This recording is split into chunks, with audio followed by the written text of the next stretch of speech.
prends la place qui te revient.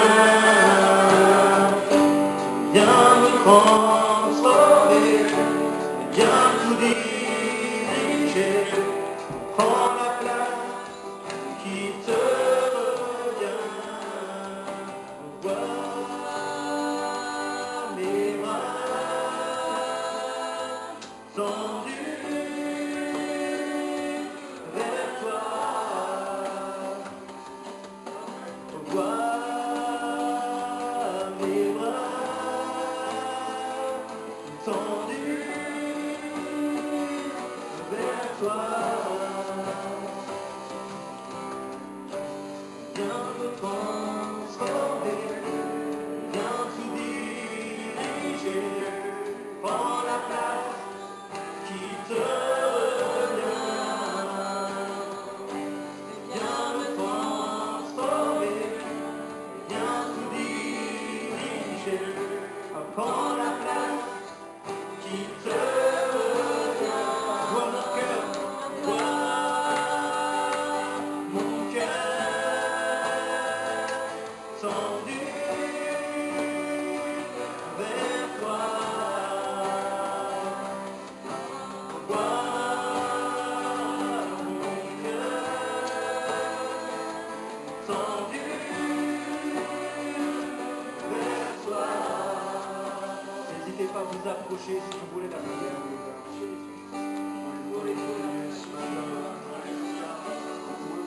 Nous allons prier tous ensemble ce matin. Le plus important, amis qui est là ce matin, frères et sœurs, c'est que nous ayons un cœur entier pour le Seigneur. Et ce matin, le Seigneur parle, il parle tantôt d'une manière, tantôt d'une autre. Et nous voulons que tout ce qui peut nous retenir encore, tout ce qui peut faire obstacle, si Jésus-Christ revenait ce matin, s'il revenait demain, que tout ce qui bloque encore soit ôté dans le nom de Jésus-Christ. Nous voulons nous approcher du trône de la grâce ce matin. Nous voulons répandre nos cœurs devant notre Seigneur, celui qui a donné sa vie à la croix, celui qui a versé son sang, pour que nous soyons complètement libérés et délivrés. Nous voulons renouveler notre engagement ce matin. Nous voulons nous abandonner à nouveau entre ses mains. Nous voulons nous livrer totalement, complètement entre ses mains. Alors, si vous le voulez, n'hésitez pas, venez, on va prier tous ensemble. Amen, alléluia.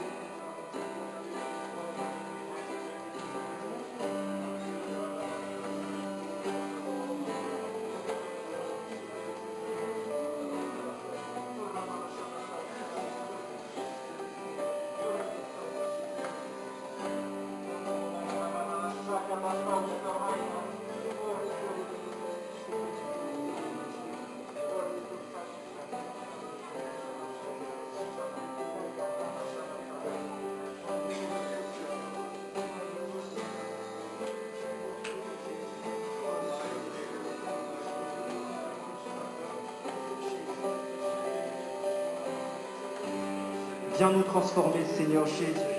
Alléluia.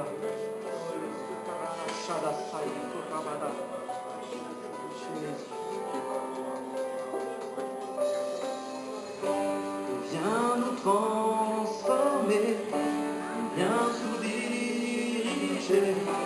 Prends la place qui te revient.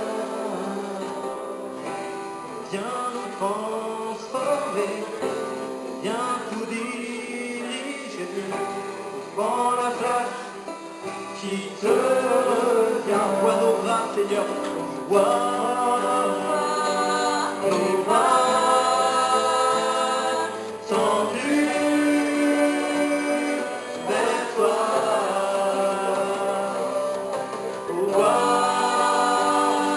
nos bras tendus vers toi. Viens nous transformer. Viens nous transformer. Viens tout diriger. Prends la place qui te revient. Viens nous transformer. prends la place qui te revient. Vois nos vies, vois nos vies tendues vers toi. Oh, vois nos vies tendues vers toi.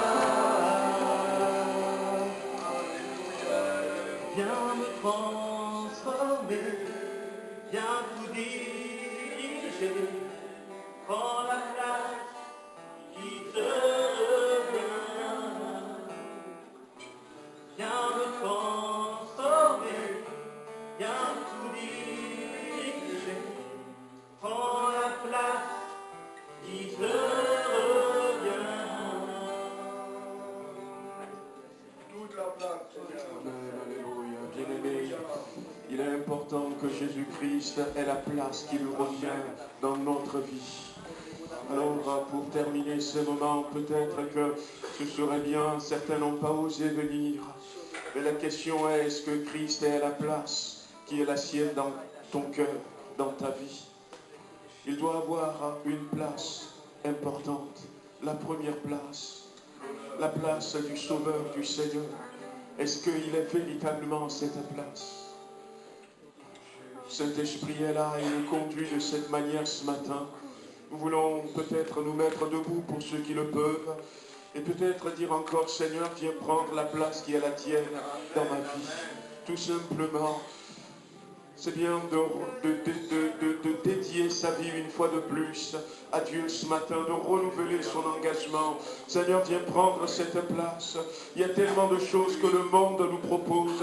On a des raisonnements, on a des conseils, on a des orientations qui nous sont données. On a toutes sortes de personnes qui nous entourent. On a peut-être une certaine éducation qui peut prendre la place de Dieu dans notre vie. On a des besoins qui des fois nous poussent à agir d'une manière ou d'une autre. Mais ce matin, Seigneur, nous voulons que tu reprennes la place qui est la sienne, que tu prennes la place, Seigneur, la première, la place la plus importante dans notre vie, dans notre cœur, dans nos décisions, Seigneur. Viens prendre cette première place ce matin dans la vie de ton Église, Seigneur. Nous avons des besoins sur le plan de l'Église, Seigneur, mais nous ne voulons pas, Seigneur, que nos raisonnements, que nos besoins prennent la place de Christ. Nous voulons que Jésus, tu sois à ta place dans cette Église. Nous voulons que Jésus soit à sa place dans nos foyers, dans nos familles. Nous voulons que Jésus soit à sa place ce matin. Les temps sont courts, nous ne savons pas quand est-ce qu'il va revenir, mais ce matin il nous appelle à renouveler nos engagements. Et Seigneur, c'est ce que nous faisons ce matin. Prends la place qui te revient. Prends cette première place au nom de Jésus-Christ. Donc merci Seigneur, béni sois-tu. Louange et gloire à toi. Amen, alléluia. Merci Seigneur. Amen. Voilà, vous pouvez reprendre place. Merci Seigneur. C'est des choses qui datent peut-être de quelques semaines déjà, où il y avait une jeune fille qui était à l'église avec les autres et puis qui tout à coup était éblouie. Et elle ne pouvait plus bien voir. Et elle disait, mais il arrive. Et on lui dit, mais qui? Il dit, mais vous ne voyez pas. Et elle parlait du retour de Jésus-Christ. Ben, bientôt le Seigneur va venir, il va revenir chercher ceux qui sont à lui. Alors, c'est bien, le Seigneur nous parle aussi d'une autre manière, au travers de nos bien-aimés qui nous ont conduits ce matin pour nous amener à renouveler notre engagement. Et bien que le Seigneur nous aide à le faire. Amen. Amen. Avant d'ouvrir la parole de Dieu, j'aimerais que nous puissions prier pour la famille Galis. Donc, nos bien-aimés ont perdu leur grand-père. Donc, il y a quelques jours, l'enterrement a eu lieu. Ouais. Donc, on veut remettre la famille entre les mains. Alors, le papa Galis était sur Lyon. pendant plusieurs années. Je crois que quand Lyon intervenait sur Villefranche, il a fait le carrelage. Voilà. Voyez-vous, donc on veut prier que le Seigneur réconforte sa famille, voilà, bénisse la famille, parce que même si on sait que nos bien-aimés sont auprès du Seigneur, c'est pas toujours évident. C'est pas toujours évident. Donc on veut prier pour eux. On veut prier aussi pour Patrick, donc le frère qui vient au milieu de nous, qui handicapé, qui vient au milieu de nous. Il n'est pas là ce matin parce qu'il a eu des soucis pendant la nuit. Il avait très mal au dos et puis il était bloqué dans les toilettes. À 2 reprises, il a dû appeler les pompiers qui sont venus pour le dégager. Et donc on veut prier aussi pour que le Seigneur pose sa main. Voilà, donc il avait très peur d'aller encore aux toilettes, donc Philippe était parti ce matin pour passer en quelque sorte un peu la matinée avec lui, pour le rassurer et aussi pour prier pour lui. Mais ce serait bien que nous puissions aussi tous ensemble prier pour ce frère. Amen. Voilà, on va peut-être demander à notre frère, un de nos frères qui se sent de prier pour Patrick et puis surtout de prier pour la famille Galice qui a besoin ce matin. Quelqu'un spontanément, un frère ou une sœur, pour remettre ses bien-aimés entre les mains du Seigneur.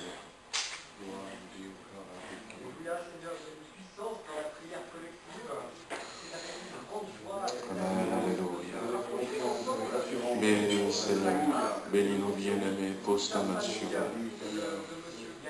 Oh, bénis, Seigneur, bénis, pose ta main, réconforte, Père, viens consoler, Seigneur.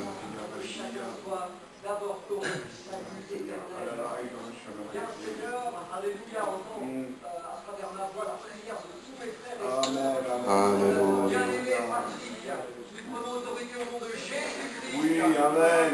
Que les peurs, les angoisses, peut-être les nuits traumatisantes soient chassées au nom de Jésus. Alléluia. Restauré. Alléluia. Que ce soit à l'ennemi de trembler et à Patrick d'être profondément. Bénis, Seigneur, chacun ce matin encore, dans le nom de Jésus-Christ. Amen. Amen, gloire à Dieu. Voilà, donc on est dans une période assez particulière dans notre génération. On parle de ce virus, voilà, qui se répand, risque de pandémie, et on voit que ça avance tout doucement. Et vous savez que en France, donc je crois que ça doit être dans l'Oise, au nord de Paris, là, où il y avait plus de cas qui ont été détectés. Ils ont interdit, par exemple, ce dimanche, qu'il y ait les messes et les cultes. Ça a été interdit. Ça a été interdit. Tout rassemblement a été interdit. Donc on parle à la télé de grandes rencontres de plus de 5000 personnes, mais dans ces localités qui sont en quelque sorte mises en quarantaine, eh bien, les écoles sont fermées alors qu'ils devraient commencer déjà, et puis ils ont tout. Donc on ne sait pas comment est-ce que ça va évoluer,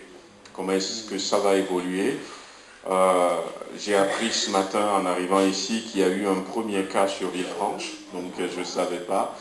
Et c'est vrai qu'il y a des consignes qui sont données. Voilà, il faut se saluer peut-être comme ça. Hein? Dis-moi.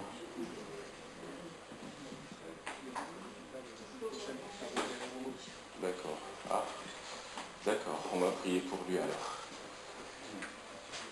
Voilà, donc de toute manière, il y a ces consignes. On ne sait pas comment est-ce que les choses vont évoluer. Et Mais nous, en tant que chrétiens, quelle attitude avoir face au risque de pandémie, face au risque de contamination? Vendredi, j'avais partagé une pensée sur la guérison divine. Et peut-être que ce matin, je vais reprendre un peu cette pensée et puis rajouter d'autres versets pour voir un peu quelle peut être notre attitude, notre action, notre réaction par rapport à ces soucis qui secouent un peu le monde entier. Quelle position nous devons prendre? C'est vrai que si on peut mettre en pratique les consignes qui sont données, eh bien, mettons-les en pratique. Mais j'écoutais un monsieur qui parlait à la télé, il y en a beaucoup qui interviennent, et qui disait que ce qui est le plus contagieux dans cette affaire, c'est plus l'épidémie de la psychose. Alors, que c'est ça qui est le plus contagieux. Donc, autrement dit, il ne faut pas que les gens cèdent à la panique.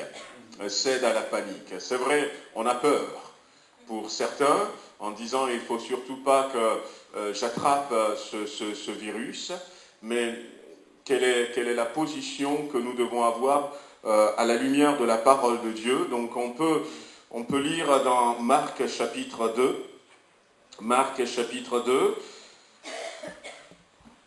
à partir du verset 3.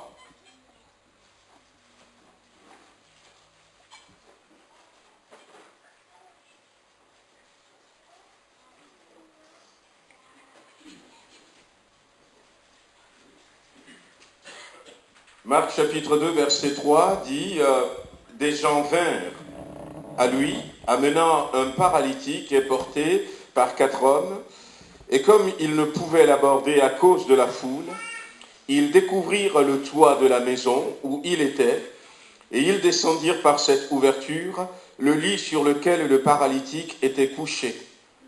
Jésus, voyant leur foi, dit au paralytique, « Mon enfant, tes péchés sont pardonnés. » Il y avait là quelques scribes qui étaient assis et qui se disaient au-dedans d'eux-mêmes, « Comment cet homme parle-t-il ainsi? Il blasphème. Qui peut pardonner les péchés si ce n'est Dieu seul ?» Jésus, ayant aussitôt connu par son esprit ce qu'ils pensaient au-dedans d'eux, leur dit, « Pourquoi avez-vous de telles pensées dans vos cœurs? Lequel est le plus facile? De dire au paralytique, tes péchés sont pardonnés, ou de dire, lève-toi, prends ton lit et marche.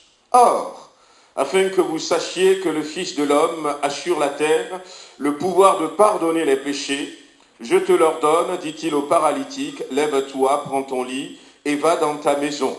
Et à l'instant, il se leva, prit son lit et sortit en présence de tout le monde, de sorte qu'ils étaient tous dans l'étonnement et glorifiaient Dieu, disant, nous n'avons jamais rien vu de pareil. Amen. Amen. Amen. Voilà donc un fait, une histoire où on ne sait pas grand-chose. Comme je disais la dernière fois de cet homme qui était malade, il était paralysé, suite peut-être à une hémiplégie, suite à un AVC, on ne sait pas, suite à un accident de circulation, même si à l'époque c'était des chars, on ne sait pas ce qui a fait que cet homme s'était retrouvé paralysé. Mais on comprend que ces 4 hommes, ces 4 amis, si on peut les appeler comme ça, ont compris qu'il faut à tout prix que cet homme soit guéri. Le premier point que je voudrais partager avec vous au travers de ce passage, c'est Jésus replace les priorités. Il voulait à tout prix que leur ami soit guéri. Il faut qu'il soit guéri. Et finalement, ils ont compris que Jésus-Christ peut lui apporter la guérison. Alors ils l'ont amené devant Jésus.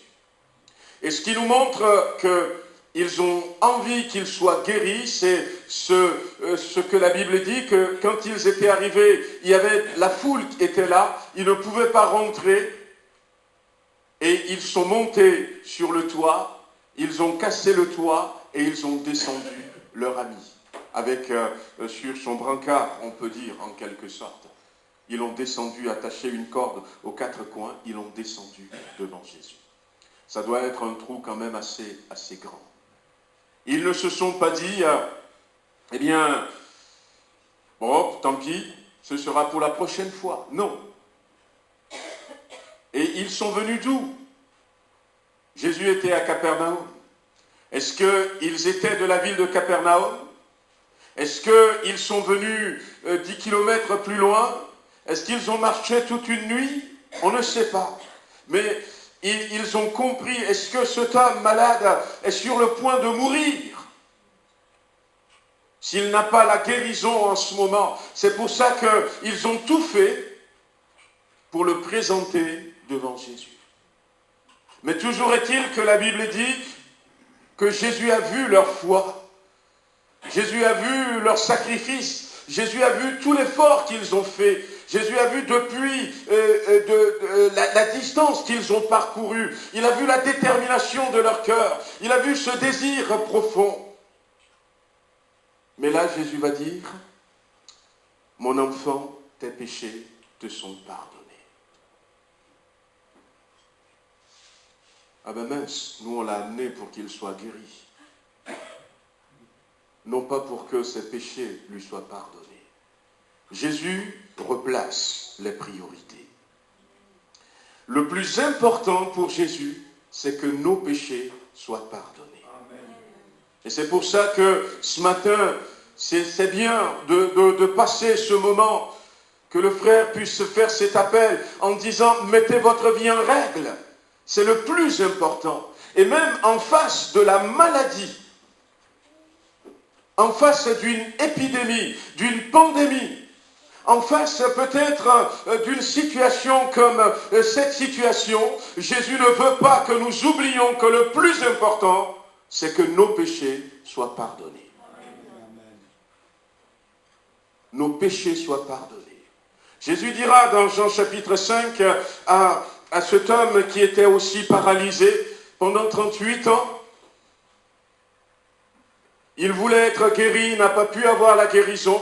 Et quand finalement Jésus va apporter la guérison à cet homme qui était assis au bord de la piscine de Bethesda, Jésus lui dit ceci, ne pêche pas pour qu'il ne t'arrive quelque chose de plus grave, de plus dangereux.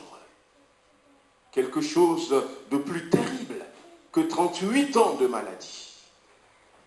Que 38 ans de maladie.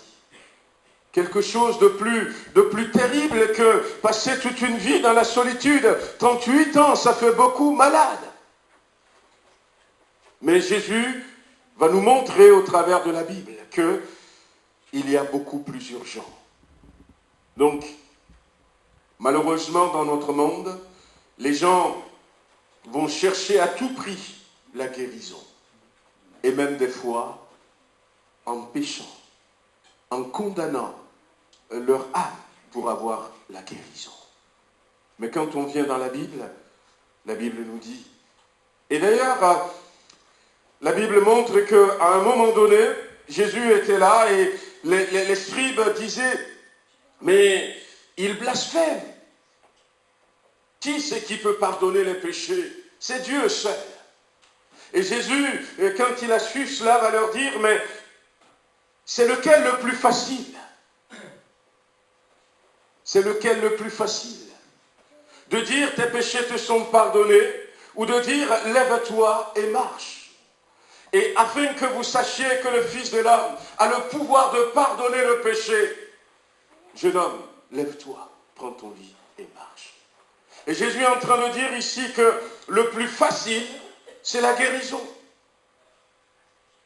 C'est le plus facile. C'est le plus simple. Mais regardez dans la Bible, comment est-ce que Jésus guérit les malades? Un seul mot des fois. Le malade est guéri. Le malade vient toucher Jésus, c'est suffisant, il est guéri. Même à la fille de Jairus qui est décédée, Jésus dit, jeune fille, lève-toi. Et ça a été suffisant. Le plus simple, c'est la guérison, mais le plus compliqué, c'est que les gens se répandent. C'est que les gens laissent tomber leurs péchés. C'est que les gens donnent leur cœur à Jésus-Christ. C'est que les gens puissent marcher en renouveau de vie. Et c'est ce que Jésus nous dit aussi dans ce passage, que la guérison, c'est quelque chose de facile. La foule venait, la foule touchait Jésus, et quelle que soit leur maladie, elle est guérie. Et tous ceux qui touchaient Jésus sont guéris instantanément. Il n'y a aucun effort que Jésus faisait pour guérir. Mais il était obligé de dire, de redire, vous avez besoin. Et même nous, les hommes, on dira, eh bien, qui c'est qui est malade, viens recevoir ta guérison. Eh bien, on va voir des gens qui vont se lever. Mais qui c'est qui n'a pas donné encore son cœur à Jésus? Viens et repens-toi. Là, c'est compliqué. Là, c'est compliqué. Jésus va poursuivre. Mais dans ce passage, on le voit bien. Le plus facile, c'est la guérison. Le plus facile, c'est la guérison. Mais regardez les disciples. Jésus va les envoyer. Il va dire, allez.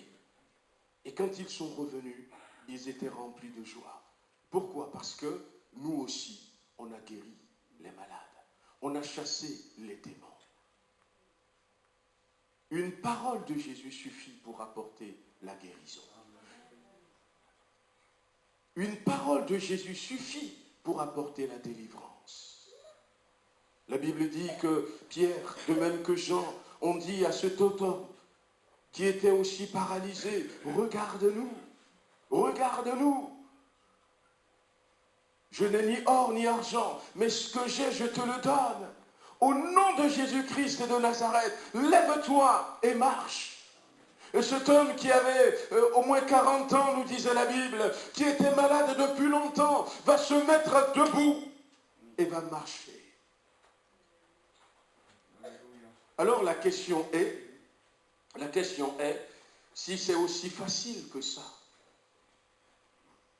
même devant le tombeau de Lazare, mort, enterré depuis 4 jours, Jésus va simplement dire, enlevez la pierre. Lazare sort. Si c'est aussi facile dans la Bible, pourquoi c'est si compliqué pour nous? Pourquoi c'est si compliqué pour nous? Je pense que peut-être parce qu'il faut remettre les priorités en place. Nous donnons beaucoup trop d'importance à la maladie et très peu d'importance au salut de notre âme. Nous donnons beaucoup trop d'importance à la guérison. Et la maladie, c'est quelque chose, surtout certaines maladies, quand on parle de cancer, waouh! Mais la personne à qui on parle du cancer, l'enfer ne lui dit rien, mais le cancer lui dit tout. C'est ça, ce qui a changé. Alors que l'enfer est beaucoup plus terrible que le cancer. Que le cancer. La Bible dit que Élisée était mort de maladie, on ne sait même pas laquelle. Et après même sa mort, on l'avait mis dans un grotte et ses ossements contenaient encore l'onction pour ressusciter les morts. Waouh! La Bible raconte que ces os étaient là dans cette grotte et puis la chair est pourrie. Et quand à un moment donné, il y avait un homme qu'on allait enterrer. Et ce jour-là, il y avait les ennemis d'Israël qui venaient, qui attaquaient. Alors ceux qui étaient au cimetière, ils avaient peur. ils n'ont pas le temps de procéder à tout. Alors ils ont vu un tombeau qui est un peu ouvert. C'était là où il reposait Élisée. Il y avait ses os desséchés qui étaient là. Alors ils ont balancé leur cadavre dans la grotte en disant on va fuir et puis après quand ça va aller. Et la Bible dit que le cadavre est parti toucher les ossements desséchés d'Élisée et la vie est revenue.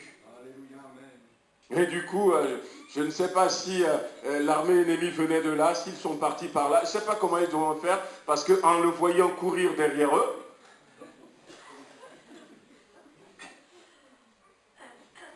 oui, parce que, frères et sœurs, c'est vrai, la Bible dit que le péché est rentré dans le monde, et avec le péché, la mort.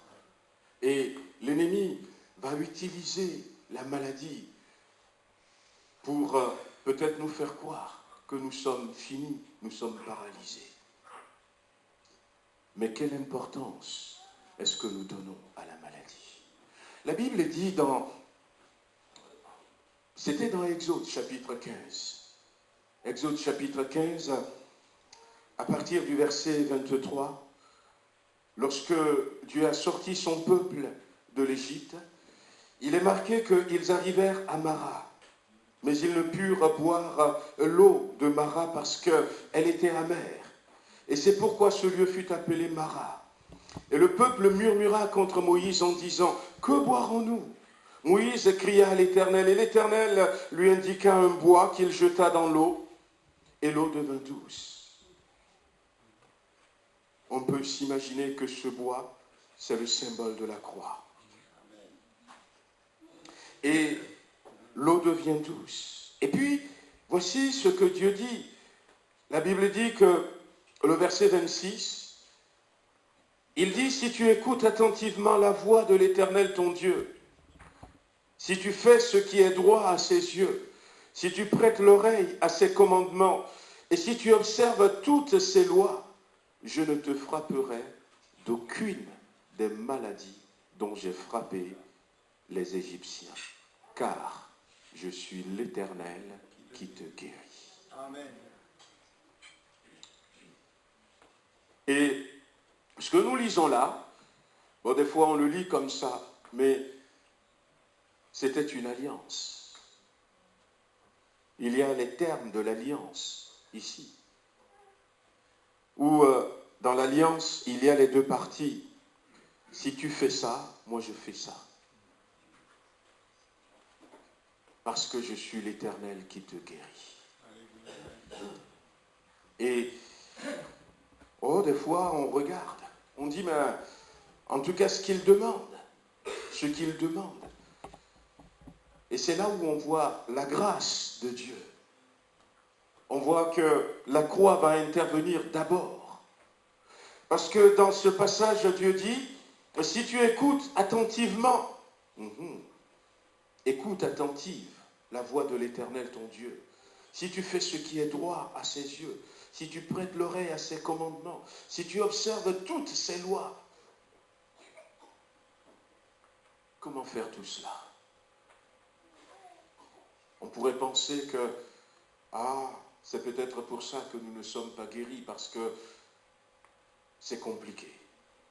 Mais je veux résumer toutes ces conditions en une seule. Si tu acceptes Jésus. Si tu acceptes Jésus, je ne permettrai pas à la maladie de venir sur toi, car je suis l'Éternel qui te guérit. Amen. Quand ils ont reçu cette loi, on a vu que personne n'était capable, ni David, ni les autres, n'ont pas été capables de respecter 100% la loi de Dieu. Dieu savait. La seule personne qui était capable d'accomplir ces conditions, c'est Jésus-Christ. Et il l'a fait. Nul ne me convaincra de péché. Il l'a fait. Il l'a fait. La Bible nous dit ici, symboliquement, si tu acceptes Jésus, je ne permettrai pas à la maladie de venir sur toi. Et c'est pour ça aussi que le Seigneur a voulu replacer les priorités. C'est pour ça que dans nos réunions d'évangélisation, eh bien, même si on dit prière pour les malades, on annonce d'abord l'évangile, la bonne nouvelle, en invitant les gens à donner leur cœur à Jésus-Christ. Parce qu'il y a cette promesse qui est là, qui nous dit que si nous acceptons Jésus-Christ, Dieu ne permettrait pas à la maladie. Regardez la place de la maladie dans la Bible. À un moment donné, dans Exode chapitre 23, verset 25, il est dit, vous servirez l'Éternel votre Dieu, et il bénira votre pain et vos eaux, et il éloignerait la maladie du milieu de toi. Ce que je disais la dernière fois, que dans la Bible, on ne voit pas, bien, si tu as mal à la tête, prends un Doliprane, ou si il y a, même la lèpre, qui était une maladie terrible. La seule chose, si c'est vérifié que la personne a attrapé la lèpre, écartez-la, mettez-la à l'écart. Mais la Bible ne va pas dire, il faut prendre des feuilles d'hysope, il faut préparer une infusion, lui donner. Pourquoi? Parce que c'est l'Éternel lui-même qui est notre médicament. C'est lui qui est notre traitement. Et la Bible dira dans le psaume 105, si ma mémoire est bonne, dans le psaume 105, je vais vérifier, et le verset 37, en parlant de psaume 105, verset 37, c'était un rapport de la marche dans le désert, et au verset 37, il est dit, il fit sortir son peuple avec de l'argent et de l'or, et nul ne chancela parmi ses tribus. Autrement dit, c'est marqué dans d'autres versions que nul, personne parmi eux n'a eu aucune infirmité. Personne parmi eux n'était tombé malade. Pendant 40 ans.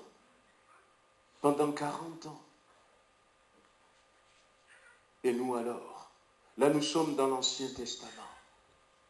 Dans l'Ancien Testament, vous savez, il y a le psaume 91 que nous pouvons prendre maintenant pour prier, où il est dit, par exemple, au verset 3, car c'est Dieu me protège de la peste et de ses ravages. C'est lui qui te délivre du filot de l'oiseleur. Mais il te délivre, Dieu te délivre de la peste et de ses ravages. La peste, c'est aussi une maladie terrible, comme le coronavirus. Mais la Bible dit que Dieu lui-même, il te délivre de la peste et de ses ravages. Et si on continue, le verset 5 dit, tu ne craindras ni les terreurs de la nuit, ni la flèche qui vole le jour. Et le verset 6 qui dit, ni la peste qui marche dans les ténèbres, ni la contagion. Ouais, tu ne les craindras pas, ni la contagion. Quelle attitude devons-nous avoir? Est-ce que nous devons avoir très peur? Je dis, on peut appliquer les consignes, mais ne cédons pas à la peur. Ne cédons pas à la peur, ni la contagion qui frappe en plein midi. En plein midi. Ça, c'est la Bible qui nous le dit. Et on peut continuer même un peu. Le verset 7, que 1000 tombent à ton côté et 10 000 à ta droite. Tu ne seras pas atteint. Tu ne seras pas atteint. Parce que c'est une alliance. Ça fait partie de l'intégrité de Dieu. Il dit que si tu acceptes Jésus-Christ, il ne permettra pas. Je ne te frapperai pas. Et c'est ce qu'il dit dans ces passages. Le verset 10, aucun malheur ne t'arrivera, aucun fléau n'approchera de t'attente. Bien-aimé, quelle attitude avoir? Eh bien, ayons l'attitude que la Bible nous conseille. Psaume 103, verset 3, David dira à ce moment, bénis l'Éternel, et au verset 3, c'est lui qui pardonne toutes tes iniquités, et c'est lui qui guérit toutes tes maladies. Et là encore, on voit l'ordre, on voit la priorité. Dieu pardonne tous mes péchés, et Dieu me guérit de toute maladie.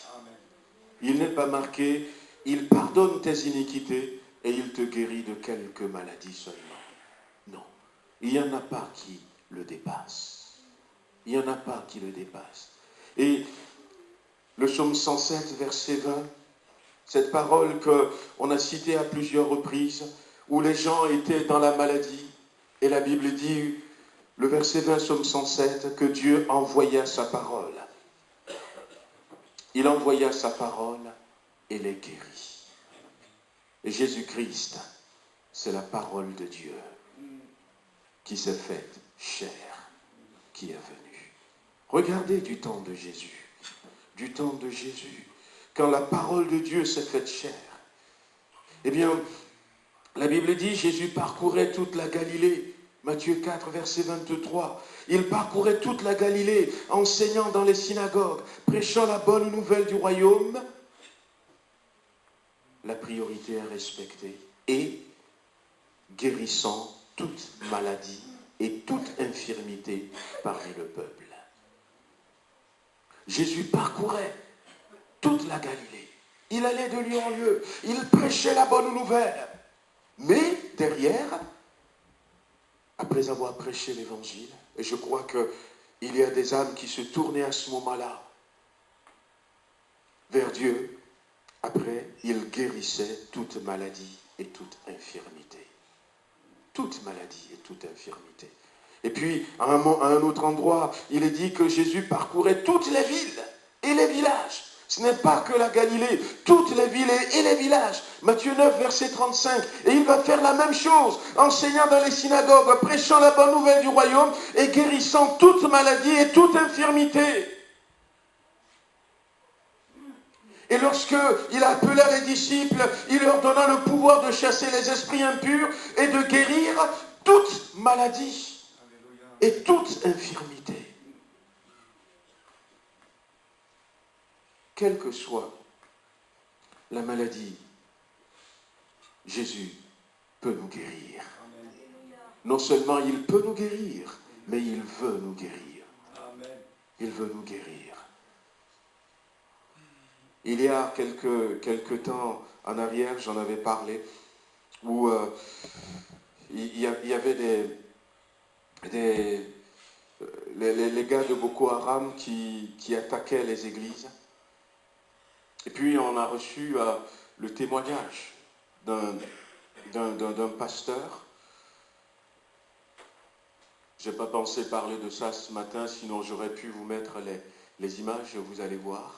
Le témoignage d'un pasteur qui aussi avait été arrêté et on lui avait demandé de renier à Jésus-Christ. Et il avait refusé. On disait, mais pasteur, tu fais une grave erreur. La femme était là. Ils ont dit à la femme, convainc ton mari. Et il a refusé. Et ils ont tiré sur lui. Au niveau de la tête. Quand on voit les photos, c'est quand même... Et puis, il était mort. Il était mort. Et on l'avait laissé. Après, quand ils sont partis, les membres de son église, ceux qui étaient là, ils l'ont pris pour l'amener à la morgue. Et arrivé à la morgue, au moment où il est préparé, ils ont dit, mais il n'est pas mort. Le corps ne s'était pas refroidi. Il avait un trou béant, là, il n'était pas mort. Mais c'était fou parce que ils l'ont transféré à l'hôpital. L'hôpital a dit, Qu'est-ce qu'on va faire? Il a perdu tout l'os qui est là. Comment on va faire? Et l'Église a commencé à prier. Et petit à petit, Dieu a remis l'os en place. Dieu a remis les muscles là-dessus. Et c'était lui-même qui témoignait et montrait les photos. C'est hallucinant ce que notre Dieu peut faire. Ce que notre Dieu est capable de faire. Mais c'est parce que nous négligeons le plus important. Nous négligeons le plus important. Et nous donnons tellement de place à la maladie. Mais que le Seigneur change notre regard. Si c'est grave ce qui arrive, et il faut prendre les précautions, il faut faire attention. Mais je sais que mon Dieu à la croix a vaincu toutes ces maladies. Il a donné le pouvoir. Vous savez, lorsque la Bible dit, je vous cite un verset comme ça, dans Romains chapitre 10, verset 9 par exemple, où il est dit dans ce verset que si tu confesses le nom de Jésus-Christ, si tu crois dans ton cœur que Dieu l'a ressuscité des morts, tu seras sauvé.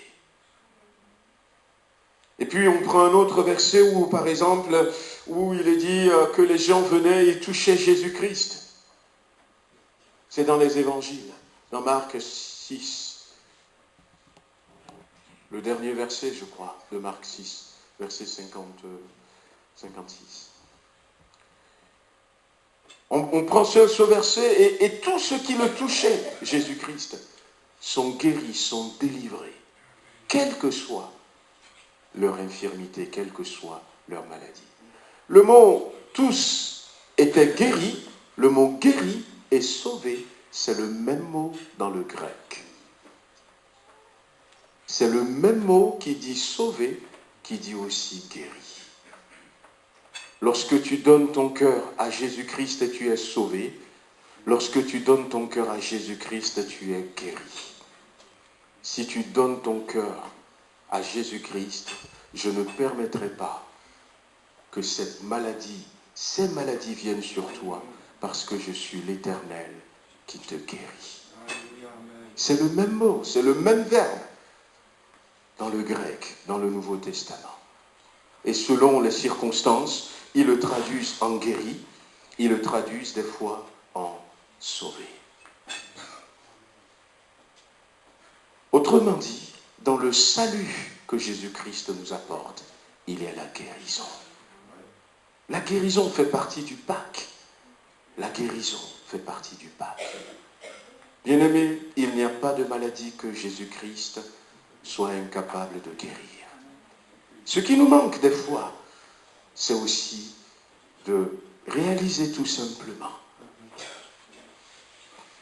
Laissons les hommes dire par rapport à leur foi, par rapport à leur croyance, par rapport à ce qu'ils voient, par rapport à leur connaissance, à leur raisonnement. Laissons-leur dire. Mais ne nous laissons pas contaminés par leur peur, par leur crainte. Soyons comme des David en face de cette situation qui peut se présenter comme un Goliath. Ne soyons même pas comme l'armée d'Israël qui dit « Ah, vous avez vu ce géant? Ah ben, qui c'est qui est capable et tout ?» Ne soyons pas comme ça, mais soyons comme des David. Mais c'est qui ce géant? Il a déjà été vaincu à la croix. Il a été vaincu à la croix. Je ne nous dis pas d'être imprudents, mais je nous dis de rester dans la Bible. Ça ne veut pas dire que la Bible, et on a cité tout à l'heure l'exemple d'Élisée, ça ne veut pas dire que nous ne pourrons pas être malades. D'ailleurs, l'apôtre Paul va dire « J'ai laissé Trophime malade à Milet ». Mais ça nous dit surtout de changer notre regard, notre attitude vis-à-vis de la maladie. Vis-à-vis de la maladie. C'est là où commence la guérison. Quand nous mettons la maladie à sa place et quand nous mettons Jésus à sa place. Et puis après, il y a des situations dans lesquelles Dieu va dire « Ma grâce te suffit ». Et Dieu ne fait rien pour rien. Il fait toujours ces choses pour un but déterminé. Pour un but déterminé. Moi, je me rappelle quand Maggie avait été malade, a été hospitalisée pendant plusieurs mois à Saint-Étienne. On ne comprenait pas qu'est-ce qui se passe encore. Et puis, je vous avais raconté peut-être déjà ce témoignage, et dans cette chambre où elle se trouve, chambre à 2 lits, il y avait une jeune dame qui n'arrêtait pas de parler. Et puis, ça la dérange. Au téléphone, elle est là tout le temps sur son téléphone portable, mettant le haut-parleur. Et puis, elle m'en avait parlé, et puis on a mis ça dans la prière. D'ailleurs, on ne comprend même pas pourquoi elle est malade, pourquoi est-ce qu'elle est là. Et puis finalement, petit à petit, peut-être que c'est pour une raison. Effectivement, c'était pour cette jeune dame qui était fille d'un pasteur, qui avait quitté l'église et qui est parti faire sa vie. Et au final, Maggie va réussir à comprendre pourquoi est-ce que son Dieu a permis qu'elle passe par là. Cette jeune dame, finalement, va être convaincue que le Dieu à qui elle avait donné sa vie quand elle était toute jeune, ce Dieu veut la ramener parce qu'elle se disait « mais j'habite à côté de la frontière de Suisse. Et je ne sais pas pourquoi ils m'ont amené à l'hôpital à Saint-Étienne. » Et finalement, en détricotant tout, on a vu que Dieu a tout fait parce que Dieu veut se servir de cette maladie pour ramener. Jésus n'a-t-il pas dit « cette maladie n'est pas pour la mort » ? Donc comprenez-moi bien ce matin, frères et sœurs. Je ne dis pas « vous ne pouvez pas tomber malade ». Mais ce matin, changeons le regard sur la maladie. La maladie fait partie du pacte que Dieu nous a donné. La maladie, c'est la plus facile. C'est la plus facile. Les disciples ne priaient même pas un jour avant, 2 jours avant, en disant « mais on va aller parce qu'il y a un cas ». C'est fini, la guérison est là. Et nous voulons reprendre cette position. Pourquoi ne pas prier en disant « Seigneur, tu vois, le monde a peur. C'est peut-être l'occasion pour que l'Église brille. C'est peut-être l'occasion pour que les chrétiens ramènent à la maison de Dieu tous ceux-là qui ont besoin de lui. Montrons-leur déjà que nous n'avons pas peur en mettant la maladie à sa place.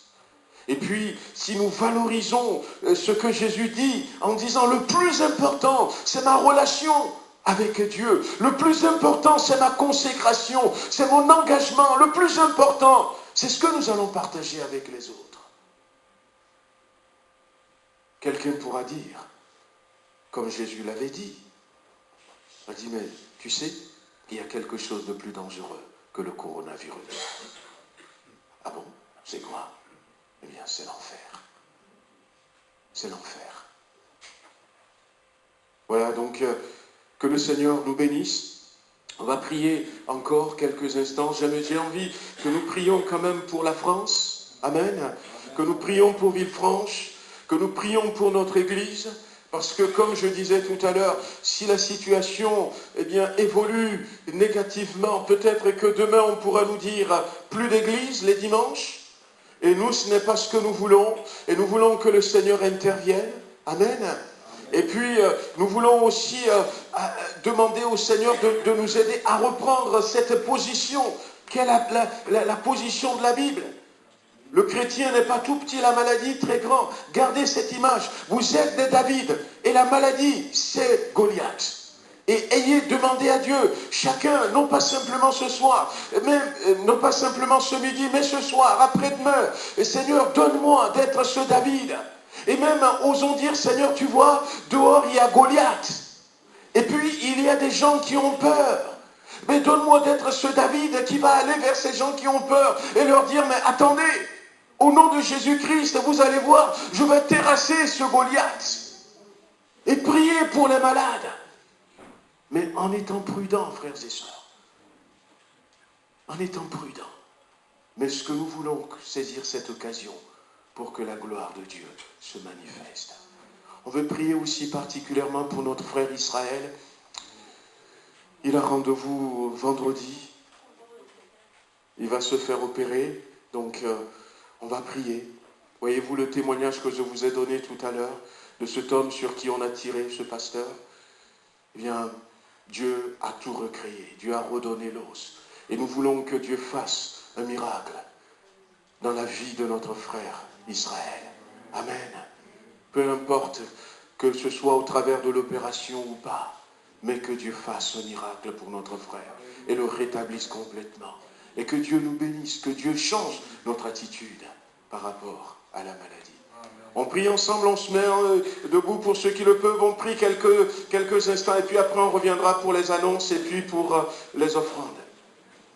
Voulons, Seigneur notre Dieu, ce matin te remercier de savoir que tu es l'éternel Dieu qui nous guérit. Tu es celui qui a fait cette alliance avec tes enfants. Tu ne veux pas pour nous que la maladie, même la maladie, si la maladie n'est pas un péché, la maladie est un fardeau. La maladie nous prive de notre joie, de notre paix, de notre liberté. Mais Seigneur, en venant à nous pour nous sauver, tu as pensé également à nous délivrer de toute maladie. Et nous te remercions ce matin. Voulons te prier en particulier pour notre frère Israël. Nous le remettons entre tes mains et dans tes mains. Tu fais un miracle dans la vie de notre frère. Tu poses ta main sur lui. Tu envoies ton ange.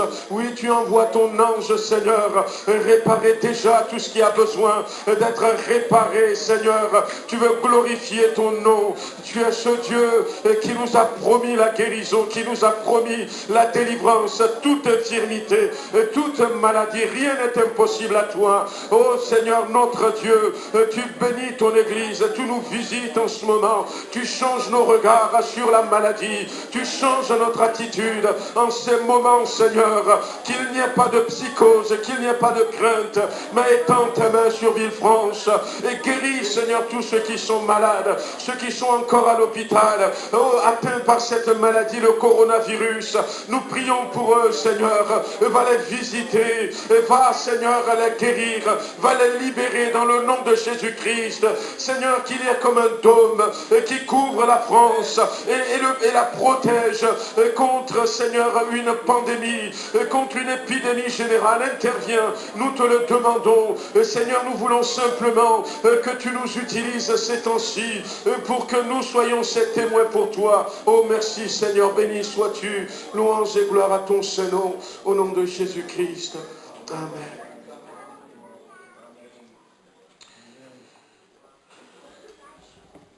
Amen, gloire à